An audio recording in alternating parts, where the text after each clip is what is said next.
Big Mac versus CPI, an alternative view of US inflation. Have you ever had that feeling? You know, the one where your money just doesn't seem to stretch as far as it used to, even when official reports suggest that inflation is under control and relatively low? If you have, you're certainly not alone in that sentiment. Today, we're going to dive deep into an alternative perspective on US inflation. We'll be using something incredibly familiar to most people around the world, the Big Mac. Yes, that iconic burger from McDonald's. You see, the official Consumer Price Index, or CPI, often paints one picture of the economy. But when we look through the lens of the humble Big Mac, a very different, and perhaps more relatable, story emerges about how your personal purchasing power has truly shifted over time. My goal in this video is to explore why these two numbers diverge so significantly and what those discrepancies might mean for your understanding of the broader economy, your investment strategies, and even your sense of personal wealth. Most of you probably know the Big Mac Index as a tool used by The Economist to compare purchasing power parity between different countries. It's a fascinating concept. However, I believe the Big Mac Index can be applied in another incredibly insightful way, to track the purchasing power of Americans over different years, helping us estimate true inflation right here in the US. In my recent analysis, I meticulously calculated the increase in the price of a Big Mac since the year 2000 and directly compared it to the official US Consumer Price Index. The findings are quite striking. The price of a Big Mac has been increasing almost consistently at twice the rate of official inflation. Let's look at the numbers. From 2000 to 2025, the price of a Big Mac has surged by a staggering 163%. Now, contrast that with the official CPI, which has cumulatively increased by only 85% over that exact same period. This enormous difference in price increases rightfully begs the question, how accurate is our inflation data truly? It's an open secret that many people, despite hearing about impressive economic growth over the last quarter century, don't necessarily feel richer. Their day-to-day purchasing power seems to be eroding faster than official statistics suggest. To further explore this, I took a novel approach. I recalculated the U.S. gross domestic product, or GDP, both nominal and per capita, not in US dollars, but in Big Macs. The results, as you'll see, are quite eye-opening. If we measure our economic output in terms of Big Macs instead of the US dollar, the average American actually appears to be poorer in 2024 than they were in 2000. Furthermore, America's total GDP, when measured in Big Macs, has only grown marginally over these years, from 4.58 trillion Big Macs in 2000 to 4.88 trillion Big Macs in 2024. What's even more concerning is that from 2000 all the way up to the pandemic, the economy, when calculated in Big Macs, actually declined. This paints a very different picture of economic prosperity than we typically hear. So, what exactly is happening to inflation, and why do these official numbers seem so disconnected from our lived experience? Here's my understanding. Let's consider a practical example, the iPhone. Imagine the base model iPhone 12 in 2020, which cost around $799. A year later, the new iPhone 13 was released, and its price was remarkably similar, also $799. However, the iPhone 13 had improved features, better cameras, faster processors. It was a superior product. At the same time, the older iPhone 12, as an outdated model, likely dropped in price on the market. Now, how does inflation calculation handle this? In this scenario, official inflation metrics might actually calculate that iPhone prices fell because the older iPhone 12 became cheaper, or because you're getting more phone for the same price with the new model. The bottom line is that this specific approach exerts downward pressure on inflation figures. This powerful effect is known as hedonic adjustment. In essence, hedonics is the scientific method of trying to quantify how much product quality has changed and then adjusting inflation to account for the fact that a more expensive product isn't just about inflation, but also about improved quality. It's a methodology used in the calculation of inflation in both the US and the UK. The critical insight here is that, due to hedonic adjustment, nearly all forms of technological development actually work against official inflation figures by consistently underestimating them. A perfect illustration of this is the CPI for computers, peripherals, and smart home assistants. This specific indicator has been almost constantly declining. You can see that this index has plummeted since 2007, starting at a level of 100 points and dropping to just 34 points by 2024. I believe this dramatic effect is directly related to the iPhone example I just described. This isn't just limited to smartphones, it applies to a wide range of products, extending all the way to cars. Newer models consistently get better over time, often being sold at similar price points to their past, less advanced counterparts. And statistical methods, surprisingly, turn this incredible technological progress against inflation, in favor of a seemingly deflationary trend in the official numbers. So, when we look at the Big Mac, a product whose core components and overall quality haven't significantly changed over the years, it seems, as odd as it may appear, to be largely correct in reflecting underlying price increases. And the common feeling among people who believe they haven't gotten richer over the last 25 years? That feeling is, I believe, largely accurate. I'm certainly not the only person who has observed this phenomenon. Many economists and analysts share similar concerns, and some even propose calculating alternative inflation rates using older methodologies from a time when hedonic adjustments weren't yet systematically included in the inflation calculations. Before the 1990s and early 2000s, the methodology for calculating inflation was quite different. It placed a much stronger emphasis on simply calculating the value of a fixed consumer basket of goods.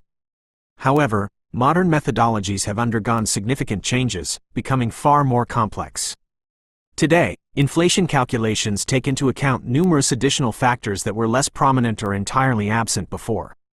Substitution bias. This factor accounts for the idea that when prices for a certain good rise, consumers might switch to cheaper, alternative counterparts. Hedonic adjustment. As we've extensively discussed, this adjusts prices for perceived improvements in the quality of goods. Changing basket of goods and services. The basket of goods used for calculation is regularly updated to reflect evolving consumer habits and preferences, which means it's not a truly fixed basket over long periods. Owner's equivalent rent, OER. This is a particularly complex component, where housing costs are measured not by the actual price of homes, but by estimated rents, essentially, what homeowners would pay if they were renting their own homes. The consistent rise of the Big Mac index, which effectively doubles the rate of official inflation, strongly suggests that these current methodologies are indeed flawed. Their inherent imperfections appear to lead to a systematic underestimation of real inflation. This discrepancy has profound implications for how we view economic growth and welfare. Against this backdrop, if we accept what I've presented about inflation as a plausible scenario, it fundamentally changes our entire view of the economy and our expectations for the future. Consider this. A GDP growth rate of, say, 2% in real terms, when accounted for using the official inflation rate and GDP deflator, might not be real growth at all. From this alternative perspective, it could actually represent economic stagnation. Growth by anything less than that would then imply a recession. True, tangible economic growth, the kind that genuinely improves living standards, might only occur when the economy expands by 3% or more. This reevaluation suggests that the entire period from the 2008 financial crisis up to the pandemic could be characterized not as a period of recovery and growth, but rather as one of stagnation and ongoing crisis. Of course, that period was significantly mitigated by the Federal Reserve's exceptionally loose monetary policy. With this revised assessment, investors and economists who diligently track economic cycles might need to make substantial adjustments. The overall picture of economic cycles would look entirely different from conventional interpretations. In one of my previous articles, I discussed how credit in the U.S. is currently at a low base. If the Fed were to cut the Fed funds rate, this could potentially trigger a strong surge in credit growth, leading to a new credit expansion cycle. From this vantage point, and if we set aside factors like the trade war initiated by the Trump administration, the U.S. economy could possess a huge, untapped potential for growth. Why? Because if the economic growth since 2008 has been less than what is officially believed, then the economy is not at its peak. It's potentially positioned on a very different, earlier stage of an economic cycle. In a similar vein, our perception of the Federal Reserve's monetary policy could also change dramatically. The Fed's stated inflation target of 2% might not be a low level at all. If our estimated, real, inflation is closer to 4%, then a 2% target would actually be quite high in real terms. And if that's the case, achieving that target would be much easier than it currently seems to be. Part of the reason for the rising average P/E ratios in the US since the 1990s could be connected to this subtle distortion.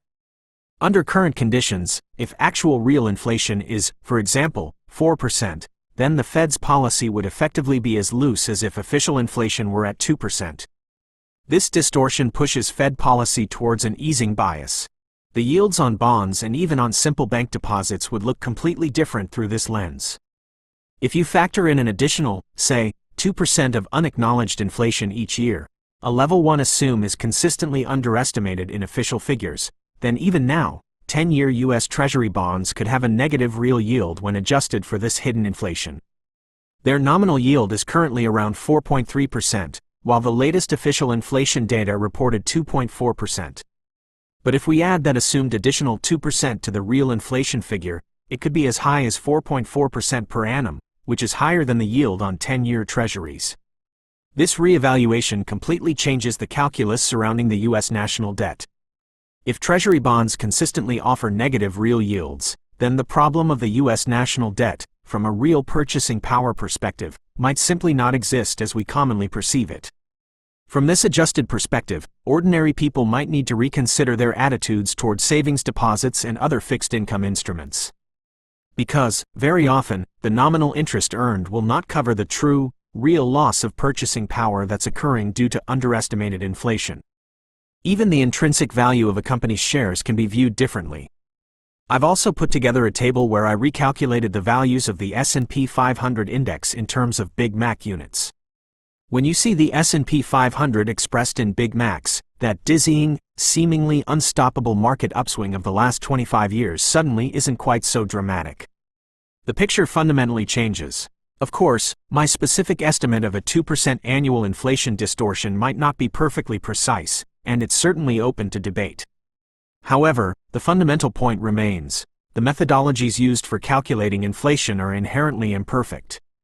Because of these imperfections, it's crucial to realize that official inflation figures often do not accurately reflect the true, underlying real level of inflation.